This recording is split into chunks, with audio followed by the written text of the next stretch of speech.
Welcome, ladies and gentlemen. Welcome to another episode of Amsterdam Talk, Season 3, Episode 12. And tonight, we will be talking about Alzheimer's awareness, bringing in, Lisa Skinner. How you doing tonight? I'm doing great, Rod. How are you? I'm doing wonderful. I'm glad you was able to stop by and help us out tonight. But It's before my we get pleasure. And thank you again for inviting me on the show. I appreciate it very much. Thank you. Before we get started, tell us a little bit about yourself. Well, I have a very unique profession. I am what's called in my industry a behavior specialist. Okay. And my expertise is in helping people live a better life when they have Alzheimer's disease or a related dementia. So I work with families and caregivers and show them how to reconnect with a person who is suffering from memory loss and cognitive decline, because it's a whole different relationship once somebody, reaches probably about the mid stage of the disease. They can no longer communicate, and their brains are changing so dramatically from the brain damage being done Mm-hmm. that you really need to learn a new set of skills, very specialized skills. So the family members and or the caregivers who are caring for the person Mm-hmm. can enjoy their relationship and have a quality relationship, because from what I've seen since I've been doing this for just about 30 years now, those relationships are very often very strained and stressed and complicated because nobody's on the same page. They're not communicating properly. So that's kind of in a nutshell what I do. Okay. How long have you been doing this? Just about 30 years. So long Wow. time. Long time. 30 years. We can clap it up then. 30 years. That's a long time. That But is my experience with Alzheimer's disease goes back 50 years because my grandmother had it. I was a teenager. And then since then, I've had 7 more family members. So it's hit my family really hard. And I just happened to choose this profession.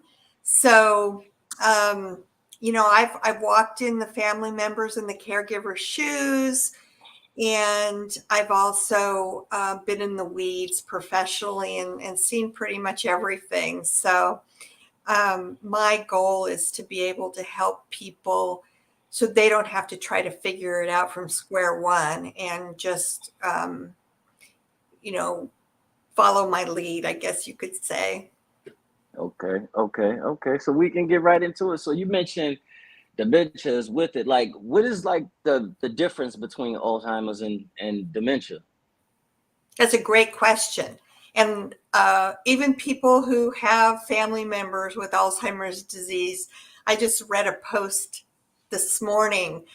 This gentleman posted in a Alzheimer's group, says, "I still don't understand the difference between Alzheimer's and dementia." So let me explain it to everybody. Alzheimer's disease is a brain disease. Okay. Dementia is not a disease at all. It's really an umbrella term that's used to refer to all the symptoms that we see that are attached to a person living with Alzheimer's disease or one of the other brain diseases that causes dementia. And there are over 100 diseases that cause dementia. Alzheimer's is the most common. It's the one we all hear about, unless something like Robin Williams' names come up in the conversation. And then we say, oh, yeah, Lewy body dementia. That's another brain disease that causes dementia. So there's over 100 of those. So if you were to go to your doctor and say to Okay. your doctor, I'm not feeling well. I've got a fever. I've been running a fever. I've got body aches. I am sick to my stomach. I ache everywhere. You're describing the symptoms that you feel to your doctor, right? Mm-hmm. And then you're hoping your doctor will figure out what it is you have, one of the viruses. Maybe you have COVID. Maybe you have a cold. Maybe you have the flu. But what you're describing to him are your symptoms. So Right. think of dementia as describing to your doctor the symptoms if you were sick, and Mm-hmm. then what disease is causing these symptoms. There's a lot of symptoms that are attached to these brain diseases that cause dementia, and they're all Mm-hmm. kind of intermixed. And a lot of people can actually live with more than one type of brain disease at the same time. So that's very common for somebody to Mm-hmm. have Alzheimer's disease and frontotemporal lobe disease at the same time, or vascular dementia. So you're going to see a wide range of these symptoms in each individual person. And no two people go through this journey the exact same way. But all of these symptoms that we see from person to person fall under the umbrella term of dementia. So hopefully that makes sense and clarifies that for people who weren't sure the difference. Yeah, it clarifies a lot. So with both of those that we spoke of, Alzheimer's and dementia, is it genetic? It tends to run in families. And there is a gene that you can be tested for that can tell you whether or not you carry the gene that's called APOE4. And if you do, then you are at a higher risk of developing Alzheimer's disease. Some people carry one gene from one parent. Chris Hemsworth just announced yesterday that he was tested and he has two genes, one from each parent. And he's going to take some time away from acting because now he's really concerned about developing Alzheimer's. But that said, even if you carry the gene, if you carry one gene, you're at risk for Alzheimer's. If you carry two genes, like Chris just found out that he does, then you're even more at risk. But it doesn't mean you're going to get it. You might have 50% chance. But just to clarify that too, because this is really complicated stuff. There are many, many, many risk factors that go into the bucket to determine whether or not somebody's risk is higher or lower. And there are many risk factors that fall into that mix. There are modifiable risk factors and there are non-modifiable risk factors. The modifiable risk factors are ones like diabetes and Okay. heart disease. Heart disease is the number one risk factor that's manageable for people to develop Alzheimer's disease, believe it or not.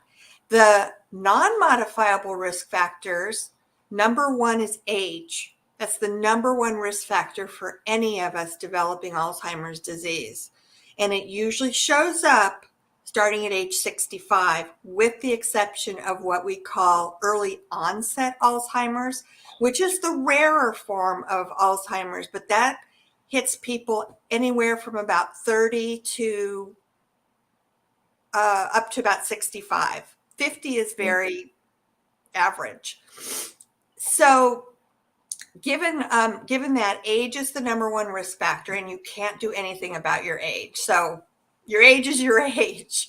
And Alzheimer's disease, the traditional form of Alzheimer's disease, typically shows up when we are at about 65 years old. And then our risk doubles every 5 years after that. So to put that in perspective for y'all, if you're 85 years old, you have a 1 in 3 chance of being one of those people at 85 years old to develop Alzheimer's disease. 1 in 3. Mm. So then you take your modifiable risk factors, and the number 1 is heart disease. Diabetes is right up there. Sleep apnea is up there. Lifestyle choices, what you eat, how you exercise, whether or not you carry that gene. So the more of these risk factors that apply to you as an individual person increases your risk of developing Alzheimer's disease. So with the gene question, if you carry the gene and then you've got a heart condition and you suffer from sleep apnea and you live on fast food and you watch TV all day, your chances of developing Alzheimer's disease just went sky high versus somebody who doesn't have as many risk factors going against them. I feel like, Miss Lisa, you just described my whole life right there. Which one? Do you live on fast food? Fast food, TV, sleep apnea. Like, wow, like, well, oh man. What I tell people is you can start making modifications to your lifestyle now and lower your risk of developing Alzheimer's disease when you're 65. And whatever you do starting now will help lower that risk with all of those risk factors that are apply to you. I'm a huge risk factor. I've had 8 family members live with a brain disease that causes dementia. So I have to really kind of be cognizant of all of my risk factors because I'm already start out of the gate high risk. That's kind of scary. Yeah, it definitely is. So the research shows that, African Americans are twice as likely to develop Alzheimer's as Caucasians, and Hispanics are 1.5 times more likely. Is it because African Americans is the lifestyle, or we carry that gene? Well, you could carry the gene, but even if you don't carry the gene, just your ethnicity is putting you at a higher risk. But that statistic has actually changed. Latinos are now at a higher risk of developing Alzheimer's disease. Just recently, they're like at 50% now. And a lot of it, I mean, it's just ethnicity. Some ethnic backgrounds are more susceptible or more prone to developing certain diseases and certain things than others. But that's one of the non-modifiable risk factors in that category. So next to age, then your gender. Women develop Alzheimer's disease more than men. That was my next question, gender. Yeah. And the reason why scientists, doctors are not 100% sure, but they think it has to do with women outliving men. But now there's some speculation that the hormones, the estrogen that ravages our bodies, especially when we're going through menopause, might have a correlation to women developing Alzheimer's disease. They're studying that. So they're not really definitively sure, but just statistically, there are more women who develop it than men, but it might be because women tend to outlive men. And then your ethnic background plays a role. So you're right, what you said, African Americans are at a higher risk, Asians, Pacific Islanders, and Latinos just kind of moved up to the top of that ladder. They are at a much higher risk now than any other ethnic background. And one of the things that we're seeing recently are the baby boomer generation is aging. And they started turning 65, in the last 10 years. A lot of them are in the first group of baby boomers are now in their 70s. The baby boomers are the largest human population in history.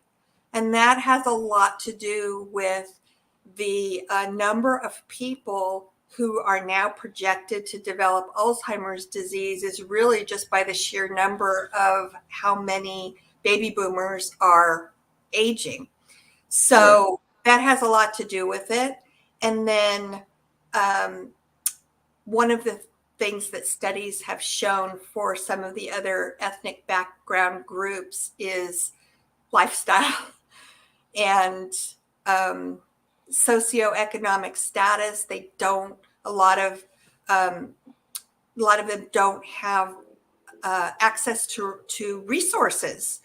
So one of the things that I've researched with the Latino population, they actually are very prone to develop diabetes and heart disease. And one of the problems is a lot of Latinos, especially in our country, don't have access to good medical care. So let's say, they do develop diabetes and it's going untreated. They're not managing it.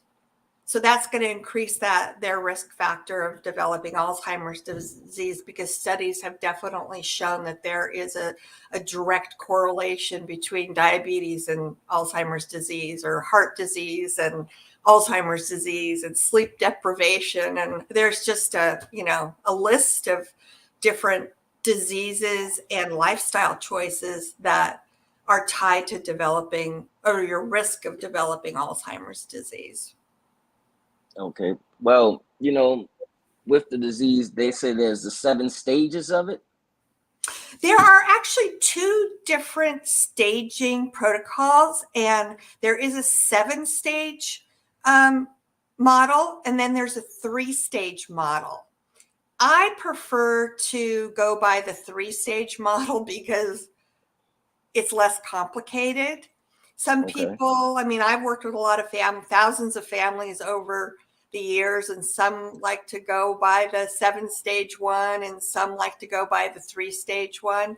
But the point of the stages is it's not that accurate, because they're going to list, if you were to research that, let's say you go to the Alzheimer's Association, and I believe their model is the 3-stage model. They're going to list all of the signs that fall into each stage. But again, I said that everybody experiences the disease differently. So you can look at whatever model you prefer, look at the signs in each stage, but it might not match up to your loved one or the person that your relative, because not everybody follows the models exactly. So I think it's just really a guideline more than anything else. Okay, so the 3-stage model, what's in the 3-stage model? Early stage, mid stage, and late stage. And one kind of really interesting fact about the early stage, between the early stage and the middle stage, most people, and this is factual information, most people are not even diagnosed with Alzheimer's disease until they're already well into their middle stage. And the reason why is because in the early stage of the disease, the signs and the symptoms and the behaviors are so subtle that it's very difficult to differentiate if a person is experiencing either normal age forgetfulness or what we call mild cognitive impairment, which is a more severe form of normal age forgetfulness, but it doesn't always turn into Alzheimer's disease. So when it really becomes blatantly obvious that your relative, your loved one, is probably going through something more serious than just normal aging forgetfulness, they're already well into their mid stage. And that's when you really start to notice obvious behaviors, like they repeat themselves over and over and over again in the same conversation, or tell the same story over and over and over again in the same conversation. They don't just, it's more serious than just forgetting where you left your keys, or forgetting where you put your sunglasses down and oops, they're on top of your head. So really, when it comes to the point where it's so obvious to everybody, you're already in your mid stage. And then a lot of family members will say, oh my gosh, there were signs, but we just dismissed them because it didn't happen all the time or regularly. It was just, very subtle. So that's one difference between the early stage, if you follow the 3-stage model, and the mid stage, is it's pretty obvious that there is something more seriously wrong with your loved one than just, getting older, brain's tired, and you forget you forget names. So when it really starts to interfere with somebody's regular lifestyle, another thing to look for is if they misplace their keys and they're in their early stage of not early stage, but just normal aging forgetfulness. I mean, we all do that. We do that when we're in our teens. The other day I walked into my kitchen and I couldn't for the life of me remember why I went into that room. And I knew that I or something. So I turned around and walked out, and I go, what did I walk in there for? Oh yeah. Then I remembered. Well, that happens to all of us. That's part of normal aging. But if I walked into my kitchen to make myself a cup of coffee and I got to my coffee maker, which I've been, setting up and brewing coffee for decades, and then all of a sudden couldn't figure out how I was supposed to work it, that's a red flag. Okay, so what I have here is the mild cognitive impairment, which they say MCI. The MCI, which basically it says, may vary person to person. You may experience memory loss, difficult recalling known words, vision problems, impaired reason or judgment. And it could lead to behaviors such as you just said, wandering and getting lost, forgetting to pay bills, missing appointments, losing things, and repeatedly asking the same questions. That's very common when you're developing either MCI or the more serious Alzheimer's. But the one thing that it's kind of important to just note is if somebody does have mild cognitive impairment, it doesn't always develop into Alzheimer's disease. Once a person does have Alzheimer's disease, it progresses and it does not get better. Where MCI could just stay MCI and not develop into an actual Alzheimer's disease. A lot of people who develop mild cognitive impairment do progress into Alzheimer's disease, but it's not a foregone conclusion that you will. But once you have Alzheimer's disease, then there's no going back. It's a degenerative condition and progressive, and it's terminal. People don't recover from Alzheimer's disease. Okay. Sadly. So one of the things is that happens, once you develop this, it becomes personality and behavioral problems. Yes. And the reason for that is, I think I mentioned early on, is there's so much damage being done to the brain cells, and the brain is changing. And with that, the changes, their cognitive abilities decline. And as you just said, Rod, you lose your sense of reasoning, lose your perspective, you lose your ability to determine whether or not something's a big deal or a little deal. And eventually people are going to respond to whatever the trigger is pretty much on emotion, because that's what they're going to be left with. And then the other side of the difficulty is losing your ability to communicate and articulate things. Tell somebody if you're in pain. Tell somebody if you're hungry. Tell somebody if you're cold or you're too hot or your pants are too tight. And because you're not able to verbally tell people these things, you're going to have to figure out an alternative way to communicate that something is wrong, that you either want something or need something. And that shows up in behaviors.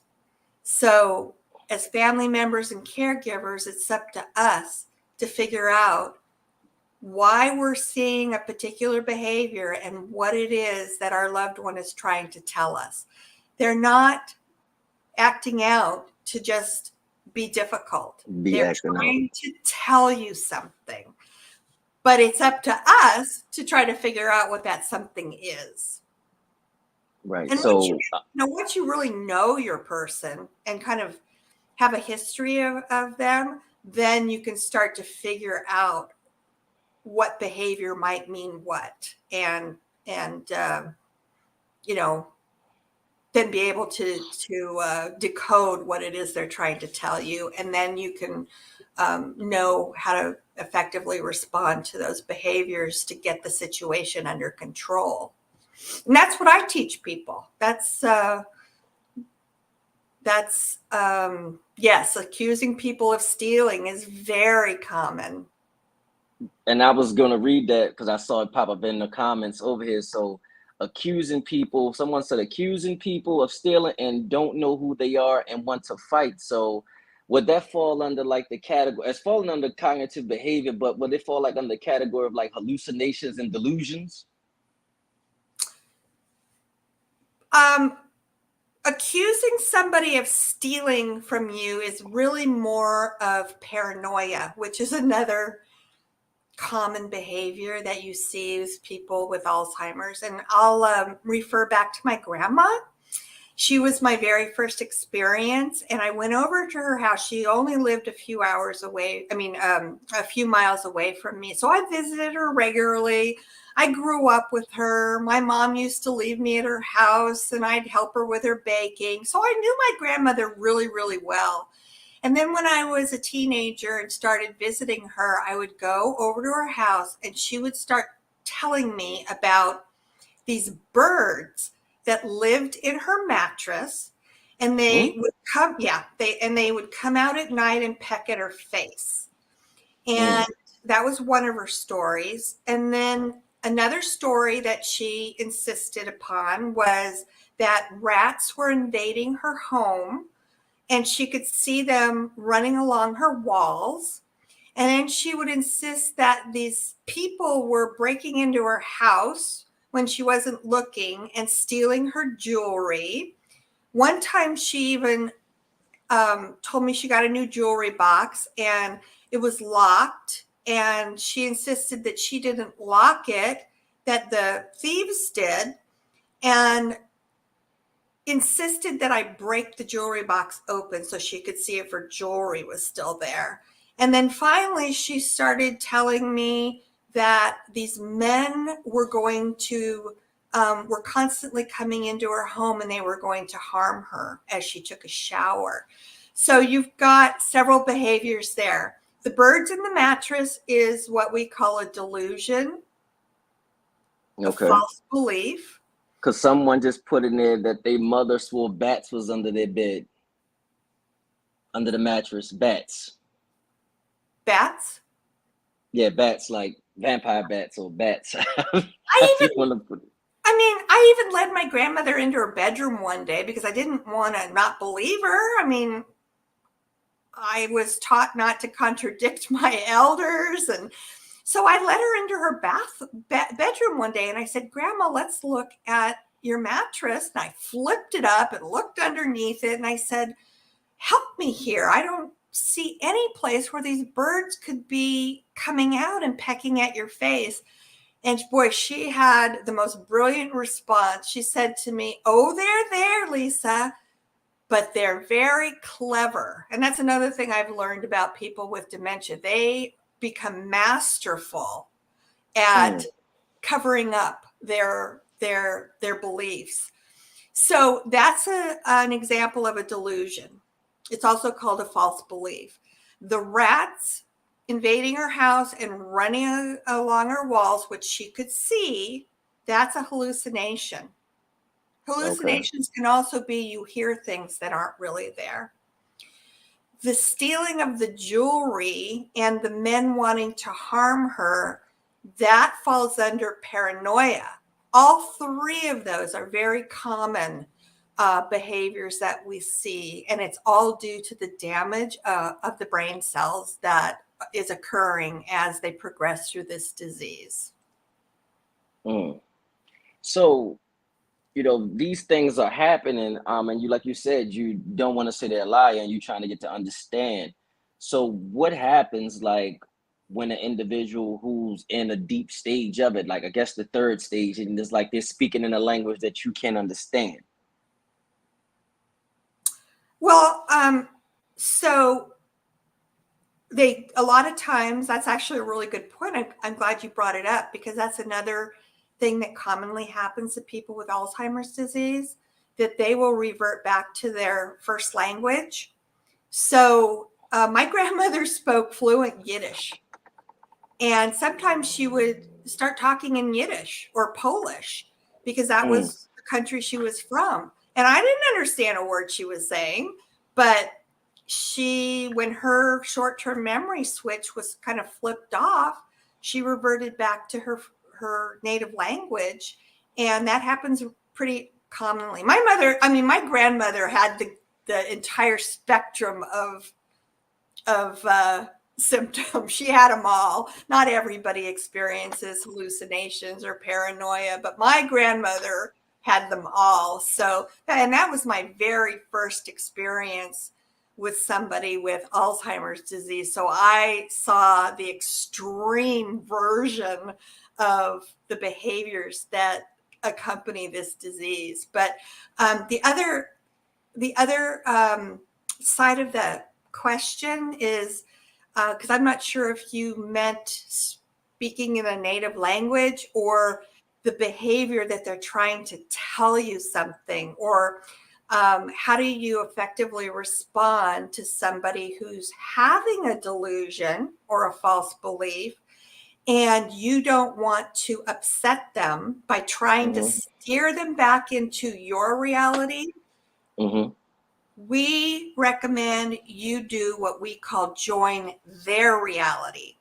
And the reason why you really aren't given a choice, you absolutely can't reason with a person who has Alzheimer's disease. They lose the ability to reason things out like we do when we have healthy brains. So they If I become, you can't reason them out because what are they becoming, irritable and more aggressive? Yes, and it can escalate into what we call a catastrophic reaction. And that is an extreme reaction of aggressiveness. They can lash out, they can scream. So, what you want to do is minimize that reaction by doing what we call joining their reality and Okay. going along with whatever it is they're telling you. And you don't have to lie about it. You can just join them. Say, like I did, unbeknownst to me, it's like, Grandma, show me where these birds are coming from. And she couldn't answer the question because they didn't exist. But she said, oh, they're there, Lisa. They're very clever. And I said, oh, I see. Okay. So I'm joining her reality instead of saying, that's the craziest thing I ever heard of. There's no way birds could be, that's really going to set the person off, and it can get really ugly. Okay. So that portion of it, but I think we was speaking of earlier about cognitive problems, Mm-hmm. because I've been around some individual with these. Well, my great grandmother, rest her soul, when she started developing, she just started using the bathroom anywhere. Mm-hmm. So we'll be just talking, and then she'll just start urinating. I'm like, great grandma, what are you doing? So is that a part of it? As far as like they forget like doing the basics as far as like bathing, dressing, eating, just typical hygiene things. They forget everything. And in the beginning, in the mid stages, they don't forget all the time. But by the end, they pretty much are dependent on their caregivers to help them with everything. So there's techniques that you can put into place to help minimize that thing. Like one of the things is to put somebody who's having an incontinence problem, or what you just described your great grandma doing, putting her on a toileting schedule. So the caregiver takes her actually to the bathroom every 2 hours, let's say, but that's around the clock thing because she was no longer able to tell anybody that she felt the need to go. And that happens. It's very common. Okay, so I guess, now that we went through this and developed the developing stages, like, what are some of the treatments? Is there any treatments? There are no medical treatments. These are all psychosocial approaches. So it's knowing how to respond to whatever behavior or action that you're seeing or things they're saying. And they're all pretty counterintuitive. It's like most people, if your grandma is telling you that or accusing you of stealing something because she hid something and couldn't remember where she put it or even that she hid it. So in her mind, she believes that you're there visiting. She can't find whatever it is she thinks she's missing because she put it someplace. So you're the obvious person that took it. So you don't want to agitate her by insisting that that's not the case. What you want to do is play into her belief by saying something like, well, come on, Grandma, I'd never do something like that, but let's go look for it. I'll help you find it. So there's a lot of different approaches and techniques that are learnable to avoid having that situation get out of control by arguing, because that's not going to do any good. It's only going to escalate the situation. So that's the approach we take, but it's not really a treatment. It's behavior modification, if you will. And that's what I work with families and caregivers to teach them so they can avoid having the situation turn into a scene, and then just get back to spending quality time with that person and enjoying each other's company. So yeah, there's definitely a best practice for everything that we see come up on a minute by minute, hour by hour, day by day basis when people are suffering from brain damage. It's basically brain damage, and they lose their cognitive abilities, and it's really sad. But there is a right way and a not so right way. And once people learn these approaches, then they will have a more enjoyable relationship with either their loved one or the person they're caring for, because it's not always going to be a struggle. It's not always going to be a fight. It's not always going to be a situation that, gets out of control. So it is very, very realistic for people who live with brain disease that causes dementia to have very meaningful, fulfilling lives. But it takes knowledge and education and specialized skill to manage that from the family members' side of it or the caregiver's side of it. It's not an easy job. It's probably the hardest job anybody will ever have to take on, is to care for somebody or have a family member who lives with brain disease. Okay, so by you actually been in this field, has there ever been I guess cases of elder abuse? Oh, daily, all the time. And it comes in every shape and form you can imagine: financial elder abuse, physical abuse, psychological abuse. And it happens by the family members. I've been kind of seeing occurrences of it for 30 years, and it just blows me away, but people do what they're going to do. So, a couple of examples are being psychologically abusive to somebody because you don't understand the behaviors you're seeing, or you get frustrated because you're so sick and tired of them asking you the same question over and over and over again. So you lose your patience. That happens a lot. There's a lot of financial abuse going on where people who live with Alzheimer's disease are left to their own defenses because the family doesn't want to have to use their money or sell their house because they want it for themselves once their loved one has passed. So they basically just ignore the environment that they're living in, and that they're not safe and they're not eating right, because people with Alzheimer's disease forget that they've eaten and forget that they haven't washed their clothes, and that they haven't taken a shower, or they have to go to the bathroom and it just comes out. These are all realistic situations that occur every single day. And then there's the physical abuse where people get hit, or the kind of in that arena, but they can't tell anybody, so it happens. Yeah, there's a lot of that going on, a lot. And it's not just with people with Alzheimer's disease. I mean, the elderly seem to suffer from elder abuse. Probably, it's pretty rampant. But imagine being an elderly person that can't remember anything and can't defend yourself and can't speak out about anything because your brain's damaged, and it happens all the time.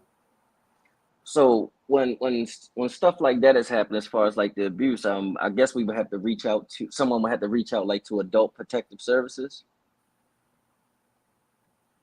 Exactly. Okay. So from what I'm getting from you is, once you decide to become the caretaker of this person, you have to, I guess, I don't want to say like a 2-year-old, because a 2-year-old asks you the same question 5 times in a row. So I guess you have to develop time, patience, and understanding. Like you said, I got to come into your world, not my reality, not what's really going on in reality, but your reality, as you stated, about birds and bats being in the bed, and just basically trying to get them to understand, you trying to get them to understand. But as you stated, when you said your grandmother, you just kept asking her and she said the birds were clever. Basically, there was really no answer to it. No, because they weren't real. But in her mind, they were. She 1000% believed that there were birds living in her mattress. In her mind, they really did. They came out at night. They pecked her face. It was, very unbelievable, very far-fetched in my mind, but not in her mind. And as long as she believed it, there's nothing anybody can do or say to change that belief. So you just kind of have to join her belief. That's the only solution. There's no other solution that would be healthy for her or healthy for me or anybody else. That's just the way it is. Okay. So are there, like, I know you said medically, it could be some cures, but is there anything that's just naturally, that could be an actual cure? There's no cure for Alzheimer's disease. No cure. The only thing that we know, and this is based on decades and decades and decades of study, but it's still not a foolproof thing, is there are these risk factors that I talked about, and the fewer the risk factors that apply to you, the the less risk you will have of developing it. So there are things that people can do proactively before they develop Alzheimer's disease, like, make healthier choices with food and get regular exercise and keep your brain active. All of these things, they have shown a parallel for lowering your risk of developing it, but that doesn't mean you won't. That's one thing about brain disease, Alzheimer's disease, and the other ones. It doesn't care who you are. It doesn't discriminate. It doesn't, in my family, my grandmother had it and two of my mother's sisters, but my mother didn't develop Alzheimer's disease. So it didn't pick on her, but it could have very easily. It's obviously runs in my family, but two of her sisters and her mother. So it skipped over her. So that's kind of the way it goes. But, there are things that we can do to lower our risk, but that still doesn't mean that you're going to get passed over. You're either going to get it or you're not. And it's as simple as that. Well, from your experience, since you said you dealt with 8 family members, what is your experience with it? As far as like from the beginning with your grandmother to the last person, like your experience over time, I guess I could say over time and each new person, has it become easier for you? 5 of the people that in my family who have developed, and I don't want to say Alzheimer's disease because not everybody had Alzheimer's disease, but they had some brain disease that caused dementia. A few of them were Alzheimer's, and then there were other brain diseases that caused their dementia. And then 5 of the 8 were blood relatives. Okay. The other 3 were through marriage.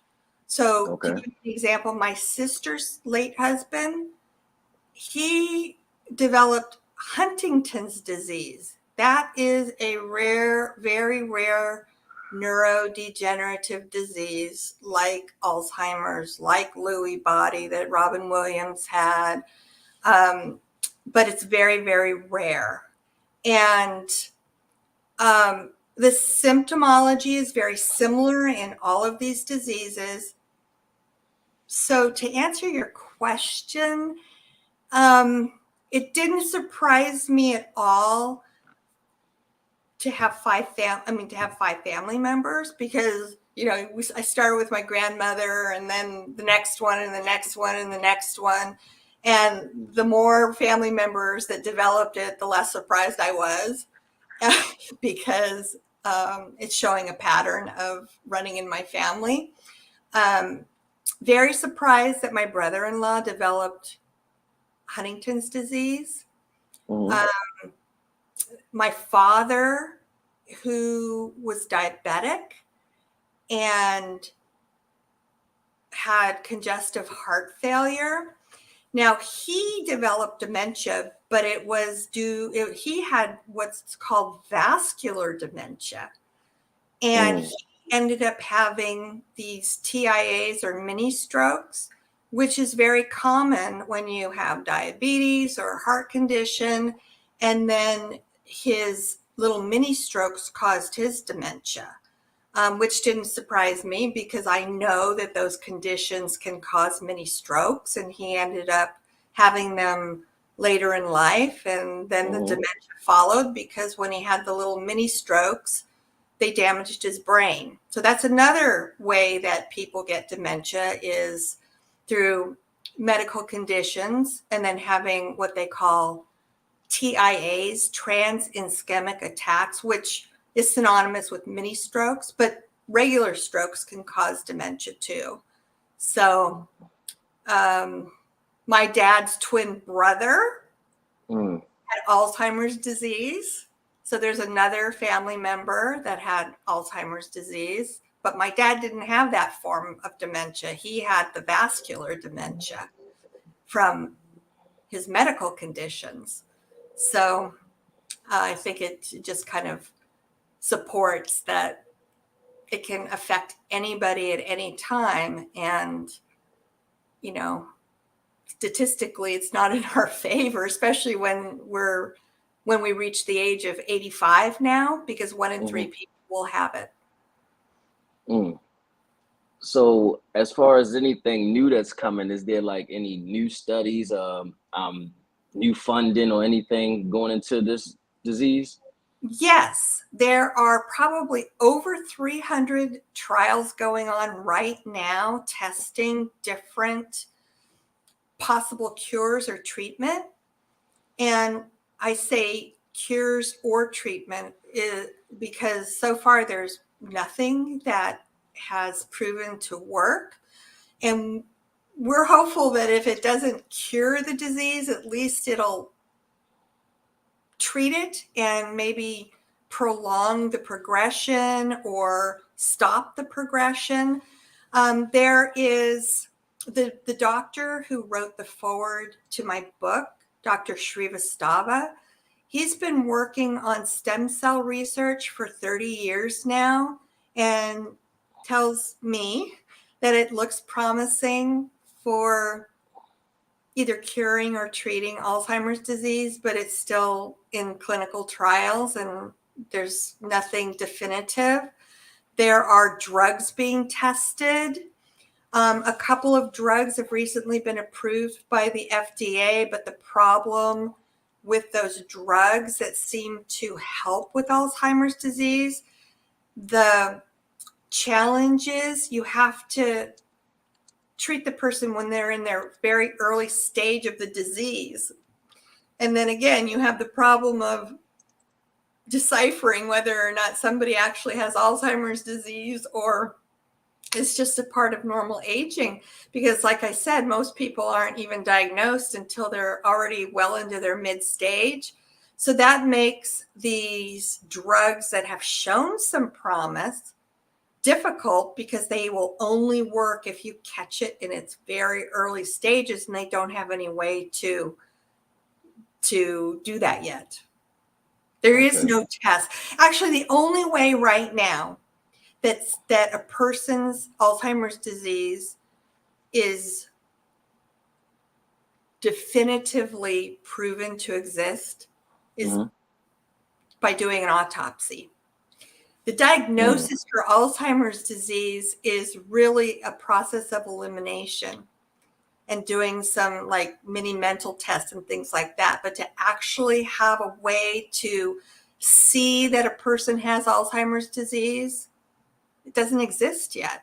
So it's a process of elimination to see, well, let's see if it's this, let's see. But I'm talking about Alzheimer's disease. There are other brain diseases that can show up on diagnostic imaging tests, but not Alzheimer's disease yet. Okay. For those who didn't catch it, the book is called Truth, Lies, and Alzheimer's Its Secret Faces. It's on the website, which is www.truthlies.alzheimers.com. Also, it is on Amazon and other fine booksellers. So how long has this book been out?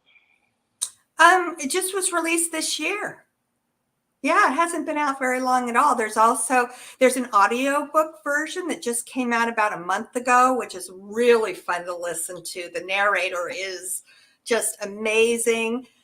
There's a hardback version, there's a paperback version, and we have a training course too. So anybody that would be interested in learning these best practices that we've been talking about on this show, we have a training program that teaches people how to respond to these behaviors and all that, because it's a very, it takes specialized training. It's not something that people just would instinctively know the right way to respond to, because the responses really are counterintuitive. They're counter to our instinctive responses. Are these trainings free? No, we haven't actually even started them yet, but they're not going to be, probably a couple $100 for the course. It's a 6-week course. So it's a Okay. lot of information. And you're teaching the course? Yes.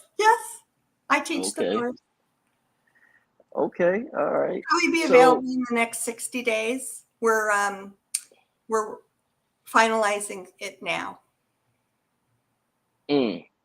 So, I don't know if you saw the show prior, but I sent you the link because this is the segment that we call I Be Damn right here. I'm not sure if you've seen it. This is where we tell a horror story that's been a horror dating story, and we just break it down at the end. But today, this is a different I Be Damn. This is based on how she said how she got rid of her husband and she got revenge on his mistress, on his side chick. So this is the story. It was Christmas 2019, and Claudia, a friend of me from college, hit me up on Facebook to tell me that she has a great opportunity for me to be my own boss, that she bumped into my husband at the store, and she said, he's still fine. I can't believe y'all got married. My husband was fine in college when he cheated on me with Claudia.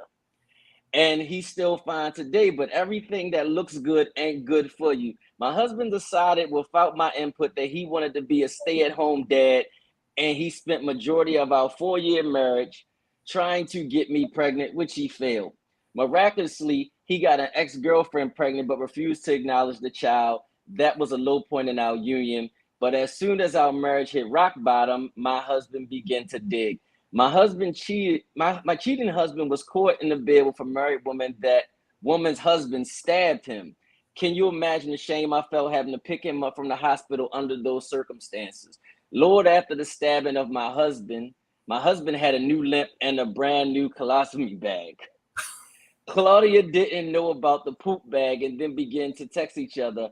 She said, I can't wait to feel you. Him, let's take it slow. I want to build a life with you. What he really meant is that he's got a brand new poop bag or whatever. Claudia was competitive, the I don't trust females loud pick me type who didn't feel worthy until she was under someone else's man. Claudia was also desperate for money. Under normal circumstances, I would have ignored Claudia's DMs, but those were not normal times. And in that snake Claudia, I saw an opportunity. I met with Claudia and listened to her pitch about her pyramid scheme. MLL makeup company. I said slowly, my husband has all the money. I have to ask him. Claudia eyes widened. I confronted my husband about the text message from Claudia, and he tried to flip the script. While you unlocking my phone with my fingers when I'm asleep. But I told him that I forgave him and I didn't want to argue. If you love someone, set them free, right? Claudia is rich. She can support the lifestyle you deserve, and I feel I'm holding you back. He was silent. I continued. Moved out and moved on. I already told Claudia I'm okay with it. My husband moved out while I was at work. 1 week later, they both were blowing up my phone. Claudia wanted that beautiful unemployed man with a colostomy bag out of her crib. He wanted nothing to do with Claudia after he found out she's not rich, but she's poorer than me because she works multiple jobs and spends a little money she has on pyramid schemes. Come get your husband. Also, are you ready to invest in my MLL program? Him, baby, I want to come home. Me in the group chat with both of them. Love takes time. Work it out. I believe in y'all. I changed my locks and filed for divorce. My ex-husband moved on with another woman, and Claudia made angry posts about how he used and ruined her credit. I'm divorced and finally at peace. That's the story this week. So I guess they say, which is true, if you love him, you should let him. If you love him, you should set him free. And she set him free. But if anybody have any time, any questions for you, Ms. Lisa, where can they find you at? They can find me through my blog, which is Not All Who Wander Need Be Lost on Facebook, or through my website, www.truthliesalzheimers.com. All run together. Yeah. So send me a message. I'll answer you. I thank you for coming and sharing us your knowledge of this disease, the silent killer that nobody ever talks about. you know. So thank you again for coming. Thank you for having me. It's been a great pleasure, and thanks for supporting my mission of raising awareness of this tragic disease. I appreciate it. We know it's the holidays right now, and I definitely wanted to get this show before the holiday because tomorrow is Thanksgiving, and you may be sitting somewhere, sitting with someone who's diagnosed with this. So tonight was basically trying to get an understanding of what may go on tomorrow at the dinner table or wherever you're at having dinner. For sure. And a lot of these things that we talked about this evening are on the website or on the blog. So you don't have to take the training course. It's more in detail, but there's a lot of this information that is accessible by people just by going to those two places. Okay. All right. So next week on Amsterdam Talk, we're crossing the border next week. We're going over into Canada next week. So we're going to have Danny Covey on the show next week talking about his story of faith and healing and hope. 8 heart surgeries, 4 more open heart, almost died on the operating table 3 times. He wants to tell us about his triumphant story of how he bounced back and became a black belt in jiu-jitsu. So we're going to Canada next week, y'all. So same time, well, 8 o'clock. Yeah, 8 p.m. next time, same day, 8 p.m. We're going to Canada with a brother that had 8 heart surgeries, 4 of them open heart. So thank you again, Miss Lisa, for coming. And that's today's show. So definitely be patient with your loved ones tomorrow. Thanksgiving, I'm about to say have a Merry Thanksgiving. I mean, have a Happy Thanksgiving. Spend some time with your loved ones, whether you're going to his house, her house, or whoever's house tomorrow. Just make sure you spend some time with them, and the days are getting shorter. And I do want to speak on this, one of my beloved childhood cartoons, The Green Ranger, Jason David Frank, suicide. Check on your friends, please. Check on your family every day. I mean, even if you're bugging them, just check on them because you never know what somebody's going through. And that's it. Do you have anything else to say, Ms. Lisa? Wish everybody a very happy Thanksgiving and happy holidays. All right. We'll see you next week.